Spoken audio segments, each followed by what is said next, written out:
Hello everybody, welcome to Jadid Institute. Today we're doing in IGCSE Economics 0455 Paper 1 May-June session 2021.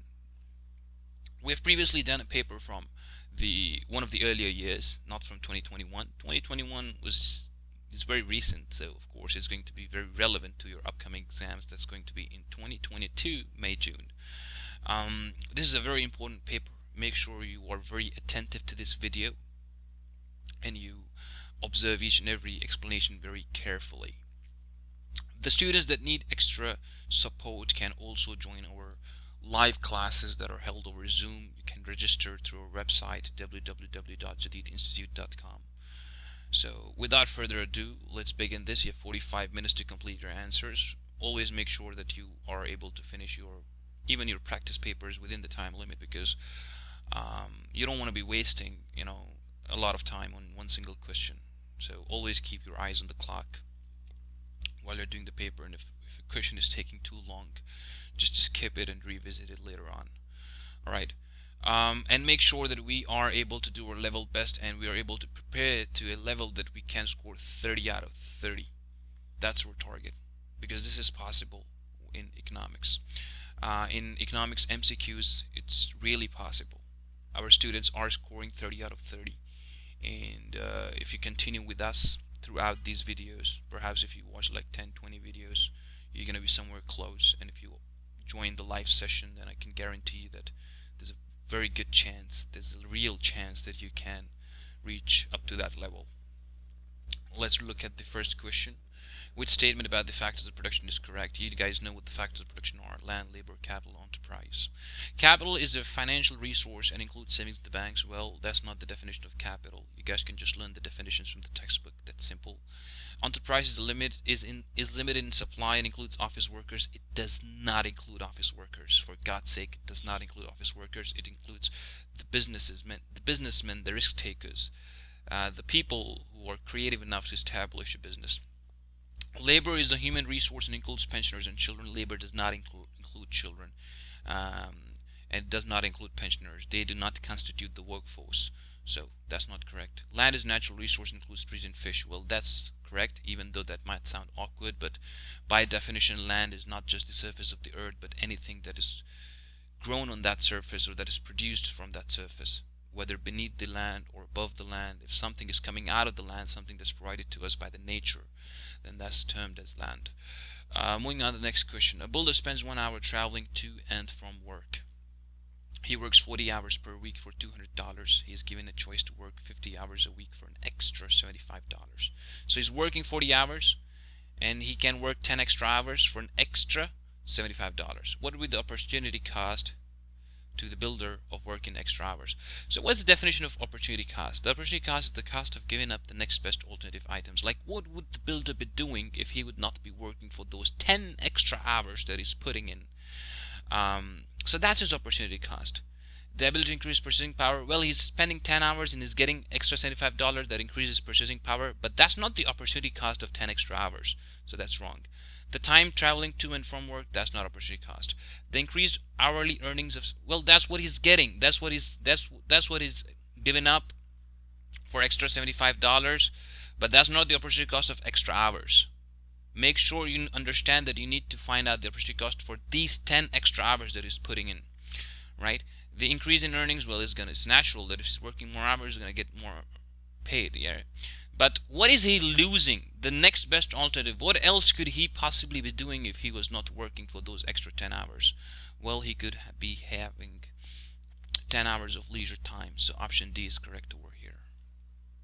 He could be spending time with friends or family, or he could be playing golf, whatever it is. That's an alternative to the 10 hours that he's spent working. So that's the opportunity cost. Option D. Moving on to the third question, guys. A country's infrastructure was damaged by a natural disaster. Before the disaster, the country was producing at point 1 in the production policy curve, which point represents the country's production immediately after the disaster. So that's where the country was producing, and this is the PPC curve, the two goods, capital goods and consumer goods. Of course, when there's a disaster, that means your production potential will reduce, because a lot of your capital will get destroyed, a lot of your consumer goods would get destroyed, the business's productive capacity will reduce, and what happens over here is your PPC will shift towards left, so there's only 1 point on the left, that's D, so D is the correct answer. Moving on to the next question, guys. Question number 4. What is included in microeconomics? You guys know there are two sections of economics, microeconomics and macroeconomics. In macroeconomics, we're talking about the government's macroeconomic objectives, GDP, inflation, employment, balance of payments. This is a very simple question if you have completed your whole syllabus, which includes a great deal of macroeconomics.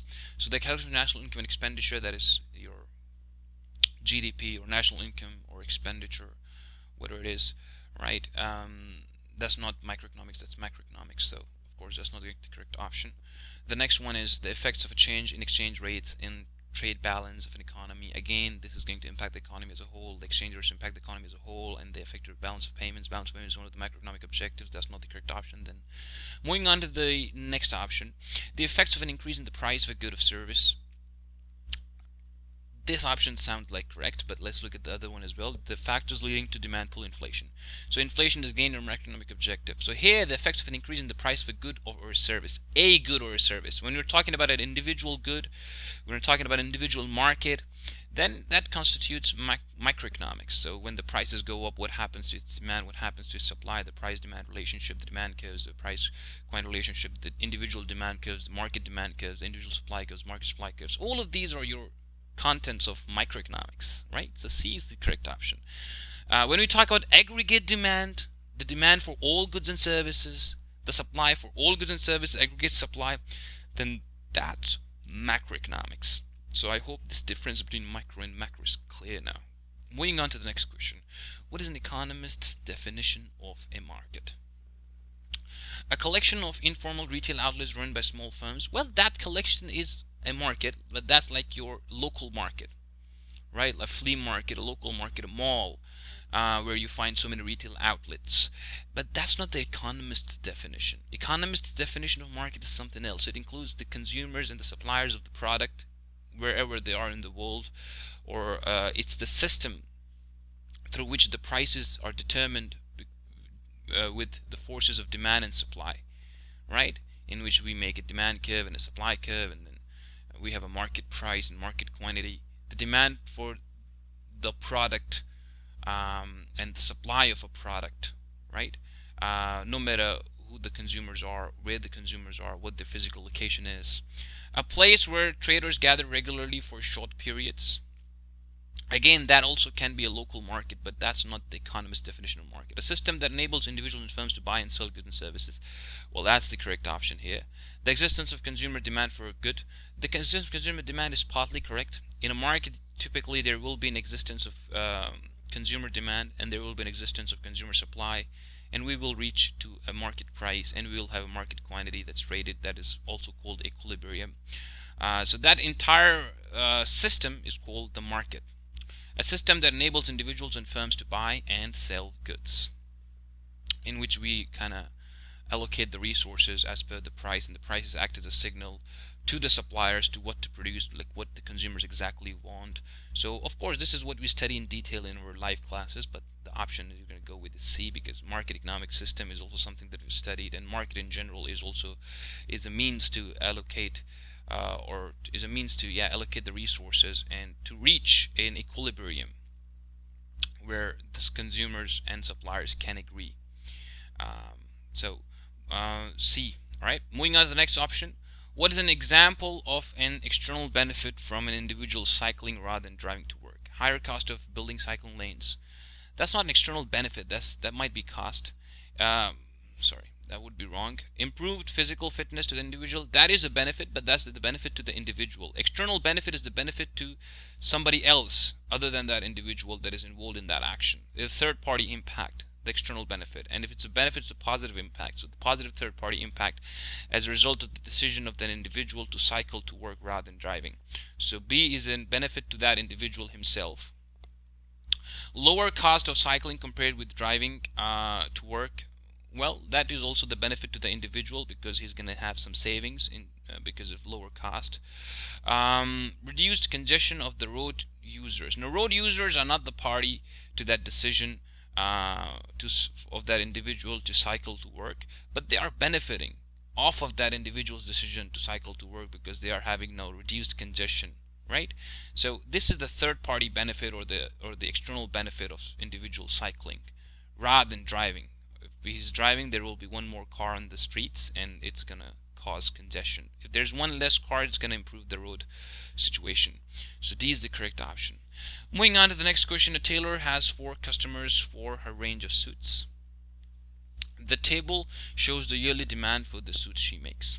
So let's say she has 4 customers, RT, SU, and this is the suit price. Which price would be charged to maximize the tailor's revenue? Yearly revenue. So let's say if the suit price is $800, there are demand is for 4 pieces from one customer, and then 5, and then 6, 7, and then 8, 9. So in total 9 units are demanded and at a price of $800. So 9 units times 800, just use the calculator and find the answer. 980, I believe that's 7,200, right? You don't put a comma here, but I've just put it, so you usually put a comma here. Anyways, for if there are 900, if the price is 900, 4, 5, 6, 7. What is 9 sevens? 9 sevens are 6,300, right? And then if it's the price is 1,000, so either he can have 7,200 of revenue, or he can have 6,300 of revenue if he wishes to, if she wishes to increase the price to 900. And then if she increases her prices further to $1,000, she would be making 5,000. She would be making $5,000 in revenue. If she increased the price further to $1,100, she would have just 2 and 3 customers. So her revenue would be 3,300. You guys can use calculator to, verify the calculations. I'm just doing it on my fingers. I don't have calculator, right? But I'm sure you will find the figures to be similar. So the highest revenue is in the case when her selling price is $800. In this situation, she's maximizing her revenue when she's selling a single suit for $800. So which price should be charged to maximize tailor's yearly revenue? The price that should be charged should be $800. So A is the correct option over here. Moving on to the next question, guys. In response to an increase in the price from $5 per kilo to $6 per kilo, a farmer increased supply from 400 kilos to 500 kilos per week. What is the price elasticity of supply? Well, the formula for price elasticity of supply is percentage change in quantity supplied divided by percentage change in price. Simple. Just put the formula and that's it. You'll get the answer. What's the percentage change in quantity supplied? Well, that's from 400 to 500 kilos. 400 to 500 kilos, that means that's 100 kilos change per week. That means 25%. 100 divided by 400 times 100, that's 25% change in the quantity supplied, right? And what's the change in price? Change in price is $1 from $5 to $6. So 1 divided by 5 times 100, that's 20% change. If you want to find how it's the percentage change, well, that's simple mathematical solution that you need to do over here. 1 divided by 5 times 100 is going to give you the percentage change in the prices, and 100 divided by 400 times 100 is equals to 400 times. The answer is going to be the percentage change in your quantity supplied. That's 25%. So percentage change in quantity supplied is 25%. Percentage change in price is 20%. So if you just kind of solve these, like 5 4s are 20, 5 5s are 25, 5 divided by 4 is equals to 1.25. So your price elastic supply is 1.25. Option D is the correct option. Right. Moving on to the next question, guys. It is expected that consumers will use less paper money. Well, if they're not going to use paper money, they're going to use something else. Let's look at the question. What is most likely reason for this? So, yeah, why would people use less paper money? That's the question. Inflation reduces the value of paper money. Well, that's true, but that's not the reason why we use less paper money, right? More ways of making payments will be available. That's the correct option, guys, because people are using, let's say, credit cards or online payment channels, NFCs. They're using different technologies. They're even using cryptocurrencies, bitcoins, and there's so many different ways to make payments online. In China, you've got Alipay. They pay using just the QR code. If you guys are using Snapchat, you would know that how you would kind of add someone as your friend on Snapchat by using QR codes. People are actually making payments using QR codes. So there's so many different ways to pay other than using paper money, right? Just like there are so many ways to learn other than doing your homework, like watching YouTube videos. So technology, of course, is changing the way we live, the way we spend, the way we do daily chores. So of course, we will have more ways to pay other than using paper money. So that's the reason why it is expected that consumers will use less paper money. B is the correct option. Moving on to the next question, guys. In low-income countries, fewer girls than boys become skilled design engineers. So what might explain the situation? Girls are only interested in low-wage jobs. Well, there's no one on earth that's interested in low-wage jobs. Everybody wants more money, right? So that's not the correct option. Whether they're girl or guys, it does not matter. Girls do not favor heavy manual work. Well, that's true, but that's not the reason why they would not choose to become skilled design engineers. Design engineers do not have to do any manual work, so B is also wrong. Girls have fewer opportunities to complete higher education. That somehow explains the situation, that they might have fewer opportunities. Why do they have fewer opportunities? It's not our concern, but that's the reason why there would be fewer skilled design engineers amongst girls. Right, so C sounds like the correct option. Let us look at D as well. It costs more for girls to be trained as design engineers. It cannot cost more for girls to be designed as trained engineers. It's going to cost same, whether they're girls or boys. Right, the program costs are going to be similar no matter who the individual is, what the gender of that person is. Right. So this is not exactly going to explain the situation, but this might explain the situation. Read this. What might explain the situation? So sometimes, you just have to forcibly fit in one of the options into the question, which might be the case. You cannot be sure about this kind of an answer. But this might just be the case, because all other options are wrong, but this might just be the case that there are fewer opportunities. Now this depends, where this particular girl is. Is she in Afghanistan, for example, where the girls are not given equal opportunities to guys, or is she in one of the most sophisticated areas of the world where women are working shoulder to shoulder with men? So obviously it could depend, but this might just explain the situation. Girls have fewer opportunities to complete higher education. C is the correct answer. Moving on to the next question. The diagram shows the demand for and supply of labor in an industry. The original equilibrium is at X. The diagram shows the demand for and supply of labor in an industry. Alright? The original equilibrium is at X. So this is basically where your equilibrium is. This determines your quantity of labor and determines your market wage rate, right? But the wage rate has been renegotiated by your trade union, and they have increased the wage rate. So it has gone up, and as your wages have gone up, the demand for the labor has reduced from S to R. So this will be your new point, right? This is the point where you would have a certain amount of labor employed, and this would be their wage. This here would determine unemployment, because there's an excess supply at that wage, but the demand is only limited. So with excess supply there comes unemployment in the labor market. There's excess supply of labor, but the demand of labor is limited. Anyways, this is the point. We have gone from S to R, right? So what identifies a change in employment? That is moving from S to R. Let's say this is your change in unemployment, change in employment, that is RS. So option C is the correct option. Moving on to the next question, guys. A company mining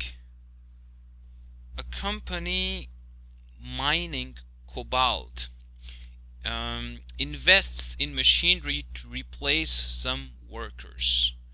So that means they're like kind of, what do we call? There's a term for that. They're substituting their labor for capital. All right. Eventually, these economies of scale occur.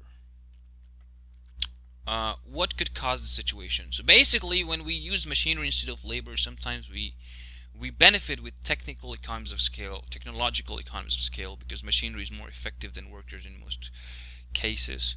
But here we are faced with diseconomies of scale. So what could cause this situation? As more cobalt is mined, average cost increases. Fewer workers are, so basically what's the definition of diseconomies of scale? Diseconomies of scale is that as you expand the size of your operations, the average cost rises. This exactly is the definition of the diseconomies of scale. But this is not simply due to machinery replacing workers. Perhaps they've given this first sentence to confuse you and then asked you that, okay, what has caused diseconomies of scale? If that's the case, then A sounds like correct option. Let us go through the other options as well. Fewer workers are needed to produce the required output. That has got nothing to do with diseconomies of scales, guys. Output per, because we are substituting labor with capital. So diseconomies of scale means that as you increase your scale of operations with the same amount of resources, that includes both capital resources and labor resources, you're able to produce more goods and services. You're able to increase. You have not increased your input by as much as you've increased your output. Right? That's economies of scale. But you're increasing the input and your output is reducing. That's your diseconomies of scale. Output per hour increases as more machinery is used. Overhead costs are spread as output increases. This is economies of scale. This is economies of scale. This is economies of scale. Right? All these three examples are that of economies of scale. That means as you know, your input, the same amount of input is creating more output, or the same amount of output is created with fewer input. In both these cases, in all these cases we have economies of scale. But when our average cost increases as we expand our operations, like as we increase the input, the output is reducing, or let's say the average cost is reducing, average cost is increasing, right? As we're increasing our scale of operations. Then that's diseconomies of scale, guys. So A is the correct option over here. Obviously, this requires much more explanation, but we can have a detailed lesson about economies, diseconomies of scale some other time. But you just need to understand three things over here. That when there's economies of scale, when your input increases, like let's say your input increases and your output is same. Just hold on. Let me explain it this way. So basically, you know, what happens is there's input and this gives you the output. So with economies of scale, your output is going to go up or your input is going to go down, or both these things might be happening side by side. Or perhaps your input is going up but your output is increasing even by more than that which your input is increasing. Did you understand that point? In diseconomies of scale, it will be the other way around. In diseconomies of scale, what's going to happen is that your input is going to go up but your output is going to go down, or both these cases could be possible. That means your input is increasing, your output is also increasing, but it's increasing less than that which your input is increasing, or your output is reducing, right? Or your input is reducing and your output is reducing by more than that which your input is reducing. I hope that's understood now, because we cannot spend too much time on this. Of course, there will be detailed lessons when we're talking about the full chapters about economies, diseconomies of scale, how your scale of operation changes and how your total cost change. So just understand that if there's economies of scale, your average cost will go down. Just understand that average cost will go down when there's economies of scale, and when there's okay, remember this, economies, and when there are diseconomies, remember that your average cost will go up. If you've understood that much, khalas. Khalas means that's it. You can now solve this answer. As more cobalt is mined, average cost increase. Here it is. Average cost increase. So A is the correct option over here. I hope that's understood. Let us move it back to blue, because blue is the color. Alright. Why are many hairdressers able to operate as small businesses? High level of competition, that's not the reason why you operate a small business, so A cannot be the correct option over here. High scope of economic scale, that's even not the correct option, because economic scale is experienced when you're increasing your business scale, the size of the operations. Long period of training required, well, that's not even the case, because it does not require a lot of training, so anybody could become a hairdresser, barber, and could start their own business. Low startup and running costs, that's the reason why everybody wants, like, not everybody of course, but there's a good deal of people that do not have any other business ideas, can just simply go on to become hairdressers. So 13, the answer would be D. Moving on to the next question, guys. Dimitri must be from Russia. Well, Dimitri owns a firm that produces and sells bottles of lemonade. He only sells one size of bottle. Interesting. How would Dimitri calculate the total revenue of the firm? Wow, that's so simple, guys. That's how do you calculate total revenue? Come on. He's just selling one size of bottle, right? Bottle of lemonade, right? So multiply the quantity sold by the cost per bottle? No, that's not revenue. Revenue is calculated by the quantity sold by the price per bottle. Did you all understand? 14, the option would be B, right? B is the correct option. Moving on to the next question. Which market is likely to be the most competitive? Which market is likely to be the most competitive? The one which has fewer barriers to entry and many sellers. So for 15, the correct option would be D. Barriers to entry actually prevent new competitors from coming into the market. If more people are going to easily come into the market, that is going to make the market more competitive. And if this will increase the number of sellers. If there are more number of sellers, there will be more competition, and this will make the market most competitive or more competitive. So 15 is D. These are like easier questions. Like, I don't waste a lot of time on these questions because, of course, these are like free marks. These are free Bs. Everybody ought to score marks easily in these type of questions. An economy has a high rate of inflation. In response to this, the government increases income tax. Okay, this is also called your contractionary policy. This is called your contractionary fiscal policy. If you don't know what it is, you need a big lecture on government economic policies. So what's going to happen is that when the government charges higher taxes, people would have less money to spend, less income of theirs would be left over after paying the taxes, so their disposable income would reduce and they would have less money to spend. And when they have less money to spend, this is going to reduce the inflationary pressure because people aren't going to demand enough goods and services. So this reduces demand, this shifts the demand curve to the left, and hence it reduces the inflationary pressure on the economy. So what is most likely reason for this increase? To discourage the consumption of harmful goods, to raise money of the government, to reduce total demand. So that's the correct option. Because people would have less money to spend, they're not demanding enough goods and services, the total demand reduces, and hence the prices will come down slowly. Or they would, let's say they would stop inflating very rapidly. So D is the correct option over here.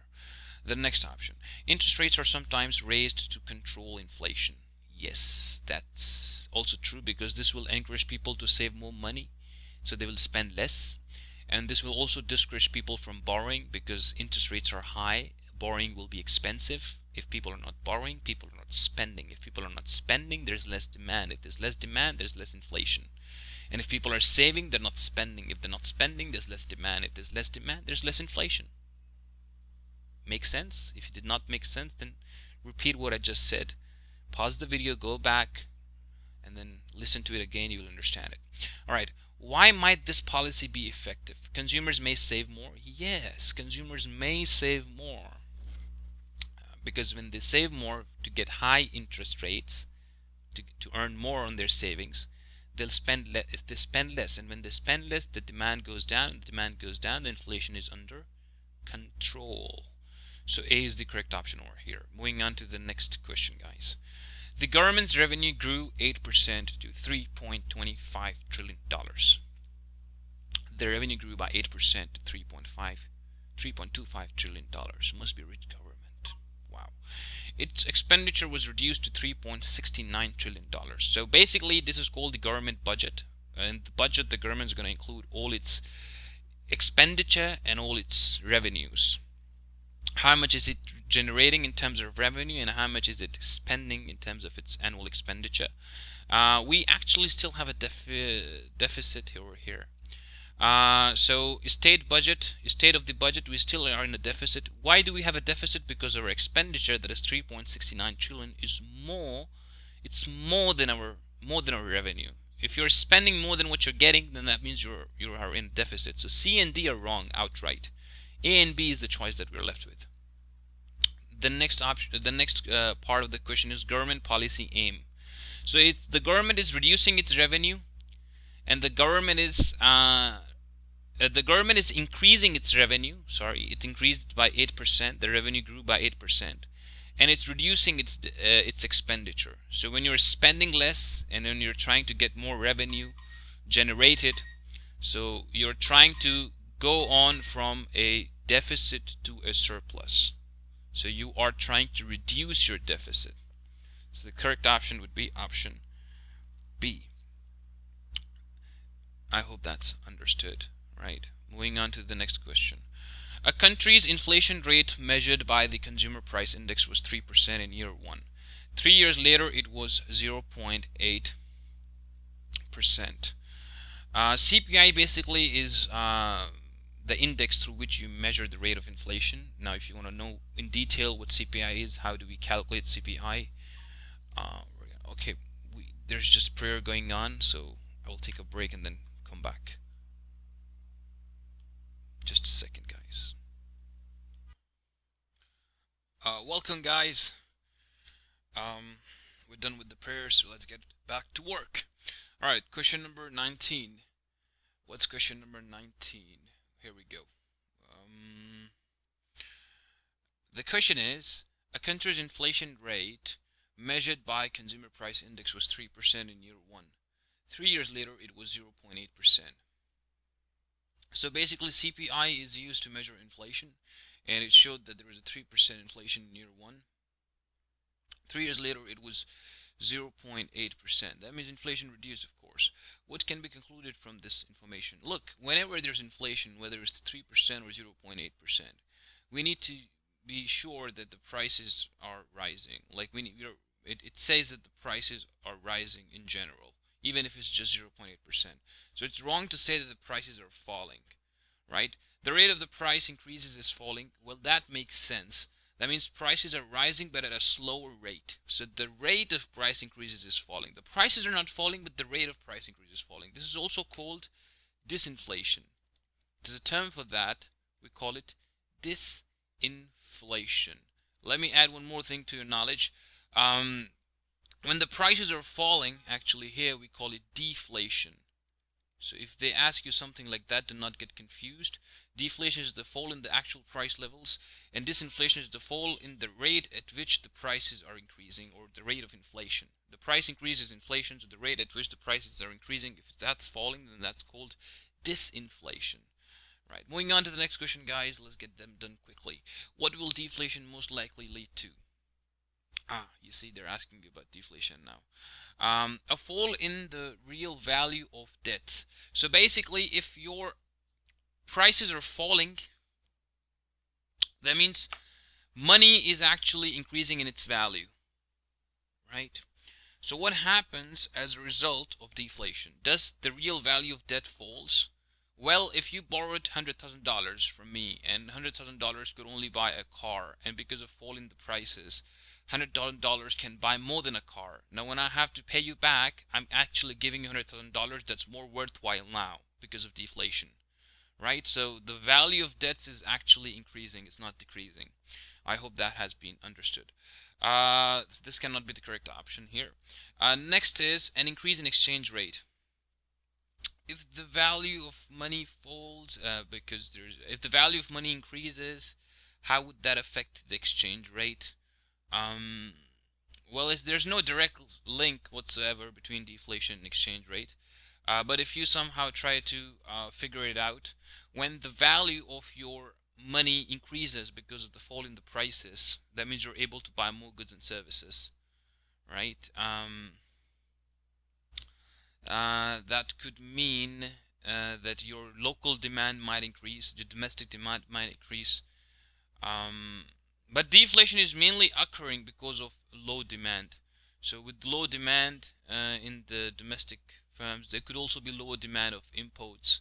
So there are a lot of conclusions that can be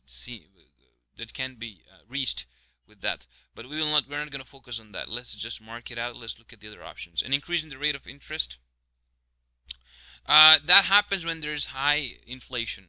So the banks actually demand a high rate of interest so as to maintain the value of the money that they are lending to the borrowers, right? So that cannot be the correct option. An increase in the real purchasing power of money. Well, that's correct. That's a very straightforward answer, and that's correct. D. So we'll go with option D here. What sort of link does deflation have to the exchange rate? Well, that will be a very, deep analysis and a lot of discussion. So let's just skip it for our other sessions. But here we have to move on quickly. D is a very straightforward answer. An increase in the real purchasing power of money. Because the price of goods and services are falling in general, that means money is able to buy more goods and services. The value of the money has increased. That's simple. That's understood. Moving on to the next question, question number 21. Economic growth can be defined as a reduction in the country's rate of inflation. Economic growth can be defined as a reduction in the... No, that's not economic growth. That's not economic growth. That's not economic growth.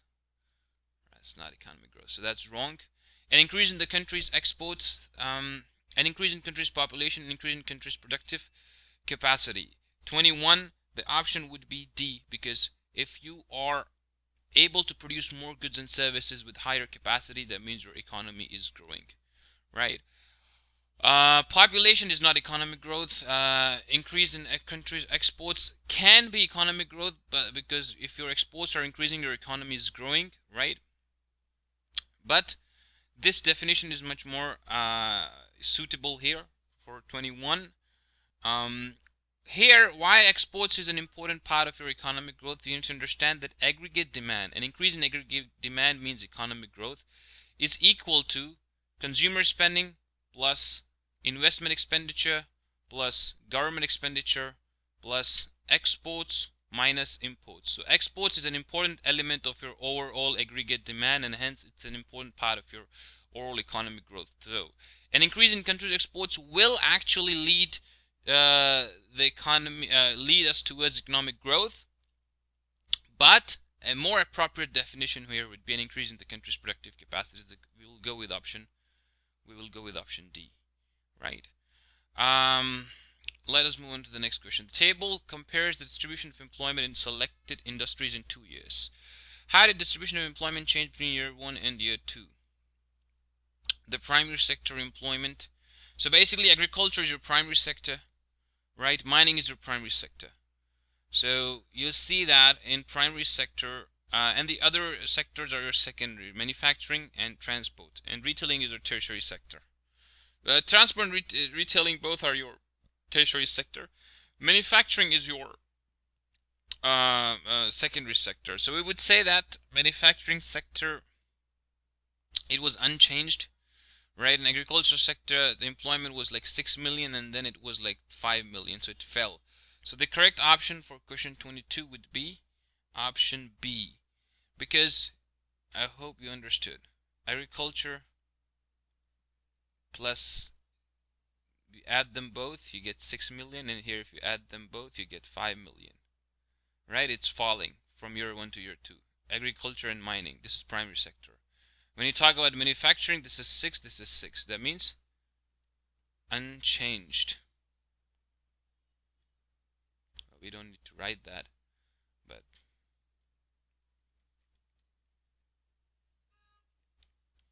I hope that's now better understood, because it's 6.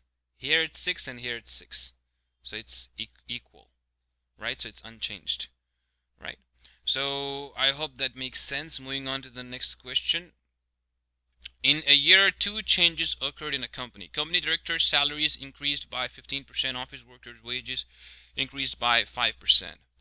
So the salaries increased by 15%, and the wages increased by 5% for the office workers, and the salaries for directors increased by 15%.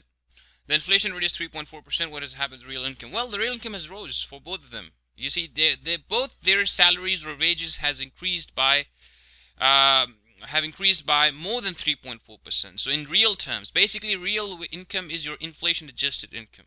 So if you deduct the change in the inflation, or if you filter out the impact of inflation on their incomes, in real terms, they have actually experienced a growth in their income. Like, let's say if the office workers' wage had increased by 3% in real terms because of 3.4% inflation and just a 3% rise in the wage, we would have said that the wages for the office workers has fallen. But here, the wages have increased by more than 3.4%, so their real income has risen, right? So for both of them, we're going to say that it's rose. Their real incomes rose. All right, moving on to the next question, question number 24. The diagram showed birth rate and death rate in three countries, X, Y, and Z, in 2 years, year 1 and year 2. Where was there a rise in the population in year 1 and a fall in the population in year 2? So you have to understand that if the birth rate is lower than the death rate, that means there are not enough newborns in their deaths. So because of that, you see more people dying out and not equivalent amount of people being born so as to maintain the level of population, which means that your population will fall. So between year 1 and year 2, we can say that in the diagram what's happening is that because your birth rate is lower than your death rate, that means people are dying but people are not being born, so the population will decline or it will fall, right? And here again, your death rate is lower than your birth rate. Birth rate is higher. That means population is increasing because birth rate is increasing, right? And here your birth rate is also higher than your death rate. That means there are more children being born. Even if it's declining or if it's increasing, we need to understand that our birth rate needs to be lower than our death rate, which is happening here in between year and 2 in this diagram. In Y only. So for 24, the option would be D. Is that understood, guys? I'm going a little bit quickly here, but you guys can pause the video, observe the diagram more carefully, and listen to what I've said, and then perhaps you'll understand that why we need our death rate to be, we need our birth rate to be lower than the death rate for the population to decline. That means not enough children are being born. Elderly people are dying and the children are not being born. That means overall population is falling. In all these cases, although the death rate and birth rates are falling, but still the birth rate is above the death rate. That means if someone's dying, at least someone's also being born, so the population is increasing in general. And here you see birth rate is still higher than the death rate. So in the year 2, so in the year 2, if the birth rates are increasing and the death rates are lower than the birth rates, that means population must expand. So D, figure Y, D is the only correct option here. Moving on to the next question, question number 25. The richest 60% of the population of a high-income economy received an increase in income. The richest 60% received an increase in income. The income of the rest of the population did not change. What would happen to absolute and relative poverty? Well, as far as relative poverty is concerned, as far as absolute poverty is concerned, we cannot say that anybody got out of the poverty because of that change that has been experienced by the richest, right? So as far as absolute poverty is concerned, we will say that it remained constant. We're not going to say it increased for whatever reason, because we do not have any indications that absolute poverty increased. There were not people getting poor for whatsoever reason, you know. So for 25, we're going to eliminate options C and D, and then we're left with option A and B, because absolute poverty is going to stay the same. We don't have any reason why absolute poverty would increase. So we're going to eliminate option A and B. All right. And as far as relative poverty is concerned, well, if there's a proportion of the population that's getting rich while there's other proportion of the population that has the same level of income, then we can say that they're relatively poor, or they're comparatively poor to the rich people. So relative poverty might increase, but absolute poverty is going to remain the constant, because we don't have any indication. What's the definition of absolute poverty? In some areas, it says that an individual earning less than $1.25 would be defined as absolutely poor, because they wouldn't be able to satisfy the most basic needs of their life. So we don't have any indication in this statement here that there are people that are earning less than 1.25, or there's an increase in the number of people that are earning less than $1.25, or there's an increase in the number of people that are absolutely poor, right? So we cannot comment anything about absolute poverty over here using this statement. So A and B will be eliminated. We're left with option C and D. We cannot say the absolute poverty has increased, so we're left with C and D. We know the relative poverty is increasing here because 60% of the population is having an increase and the other 40% of the population has a constant income. Just because they have constant income, they're relatively or comparatively poor. They cannot afford as many goods and services as the other 60% that have the richest 60%, right? So relative poverty will increase. So the correct option is option C. Moving on to the next option, guys. Gross domestic product is a better measure of comparative living standards when it is adjusted for the effects of. Gross domestic product is a better measure, GDP, of comparative living standards adjusted for the effects of exports and inflation, not exports. Of course, exports are the part of your GDP calculation, as I did that above. You see, they're not repeating this question from what we did this. So exports is part of your overall aggregate demand. So this will also represent your GDP, right? So it's just inflation. Imports and exports, of course, not part of it. It's net exports, basically. We usually use the word net exports. Net exports are part of your, that is exports minus imports. Net exports are part of your GDP calculation or your aggregate demand, total demand of goods and services in the economy. Okay, population change and exports. Population change and inflation. This is what's going to affect, because population, if the GDP is the same and there are more number of people, then GDP per capita, on average, how much GDP is allocated to 1%, that is GDP per capita, would reduce if the population is increasing. So it will affect the standard of living. Like, let's say if you have a house of 4 rooms, and if you have 8 people living in that house, then that's a lot, right? If you have 2 people living in that house, then the house is quite big enough to accommodate 2 people, but it's not big enough to accommodate 8 people. So population change will affect the overall standard of living of the population when GDP is used. So we cannot just simply use GDP measure. We need to measure the population size along with the GDP measure as well. Or we have to adjust the GDP for population, so we can actually use the indicator GDP per capita. Or we can use the indicator real GDP per capita, so that we also adjust the GDP for inflation as well. We have to consider that how expensive goods and services are in the economy, so as to ensure that the people, the citizens, or the people that are part of that economy can sustain an average living standard, considering the prices of goods and services. So basically it's real GDP per capita. This is the indicator that we use, right? And this is actually adjusted for population change and inflation, because per capita means it's adjusted for population and real means it's adjusted for inflation, right? So D is the correct option here. It's a better measure of comparing living standards, this one. All right, moving on to the next question. What is the disadvantage of increasing international specialization? The disadvantage, of course, as specialization has a lot of advantages. We're able to exploit our resources in a much better way, and we have more overall, collectively, we have more goods and services to consume. So international specialization means that at a country level, each and every country is specializing in the production of goods and services. So consumers pay higher prices for goods and services, reducing their welfare. That's not the case with the specialization. Consumers do not have to pay a higher price for goods and services. In fact, the specialization increases their welfare. So 27A cannot be the correct option over here.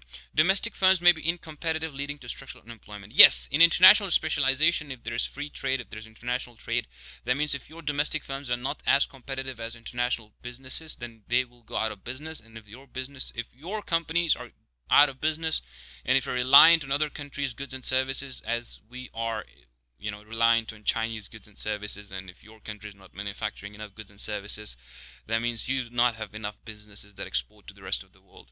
And you are faced with the problem of structural unemployment. That means your people won't have jobs. The country that we have into question, if its domestic firms are uncompetitive, that means they will go out of business. They will lose their business to those foreign businesses that are freely competing with them, and that they will be able to specialize in whatever the product they specialize in. And as a domestic firm goes out of business, there is a problem of structural unemployment. That means people losing jobs, and industries shutting down. So this is a big danger, a big risk of international specialization. That's why some countries have protectionist policies. What are the protectionist policies? That means they have barriers to international trade like tariffs and quotas, so as to prevent the foreign businesses from competing directly with domestic firms. And domestic firms have an advantage, to get a greater share of the local markets or domestic markets, because the local consumers have to pay taxes on imported goods. I hope that's understood. Moving on to the next question, which method of protection always reduces the supply of an imported good to zero? Related to what we were just discussing. Method of protection always reduces the supply of an imported good to zero. You have to say that quota will not reduce. Quota means you're setting the limit. Subsidy is something else. It's not. It means you're supporting your domestic firms. Tariff means you're charging taxes. In all these cases, people are still be able to buy some of the goods and services from international suppliers. So there will continue to be a supply, right? But in the case of embargo, there's a total ban on imports from coming in from a certain import on goods coming in from a certain country. So in that case, the supply of an imported good will lead to zero because there's a total ban on the import. So that's called embargo. So this is quite a straightforward question, but you need to have a knowledge with regards to what embargo means. For that, you need to have good textbook understanding of the basic concepts. All right, a U.S. car dealer agrees an import price of $25,000 for a Japanese car. So the U.S. Car dealer is importing a car worth $25,000, perhaps from Japan. The U.S. dollar then strengthens by 10% against the Japanese yen. So what happens is that the car will appear to be cheaper, because you need to understand that the car is being imported. You understand? And the price is denoted in dollars for a Japanese car at the current rate of exchange. The US dollar then strengthens 10% against the Japanese yen. What will be the new import price paid for the Japanese car? If the car is being imported from Japan, and if your currency's value increases, that means the Japanese yens are becoming cheaper now, right? That means the car that is being purchased from Japan and bought from Japan will be cheaper in Japanese yen. In Japanese yen, the price would be the same for that car because that car is produced in Japan. But since Japanese yen's value has fallen, right, as compared to dollar, the car will become cheap if you're paying in dollars. I hope that's clear. If it's not clear, guys, you need to kind of work on this, because let's say $1 is equals to 10 yen, right? And there's a 10% increase in the currency of dollar, in the value of dollar. So $1 is now equals to 11 yen. Do you understand? So previously you were paying 250,000 yen for the car. Now you have to pay 10% less, just because your currency you're still paying 250,000 yen, but you can buy more yens. You can buy 10% more yens with your dollar. That means you have to pay 10% less dollars. You can buy 10% more yens with your dollar, so you have to pay 10% less in terms of US dollars. So we are going to go with option B. That is 10% less. 10% of $25,000 is $2,500. So $25,000 minus $2,500 equals to $25,000 minus $2,500 is equals to $22,500. We will get a discount of 10% because our currency has appreciated against the currency of the country from which we are importing our car. Alright guys, for more detailed understanding, follow our lectures, live sessions, whatever other resources we have available for you guys for complete economics course. This is just a past paper, so we'll move on quickly. Alright guys, so now we look at our final question, question number 30. A country has a deficit on its current account of its balance of payments. First of all, you guys need to have sound understanding of what the balance of payments are. Basically, the balance of payment will include your current account, your capital account, and your financial account. A deficit means, of course, your outflows, your financial outflows in the current account are greater than your financial inflows. That means, perhaps if you're trading in goods and services, your imports are more, hence there's more money leaving out of your country in order to purchase those imports, and your exports are less.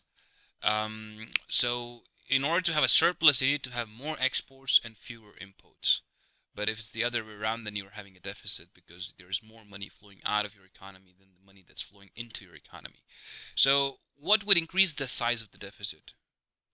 Understand this very clearly. What would increase the size of its deficit for the country, right?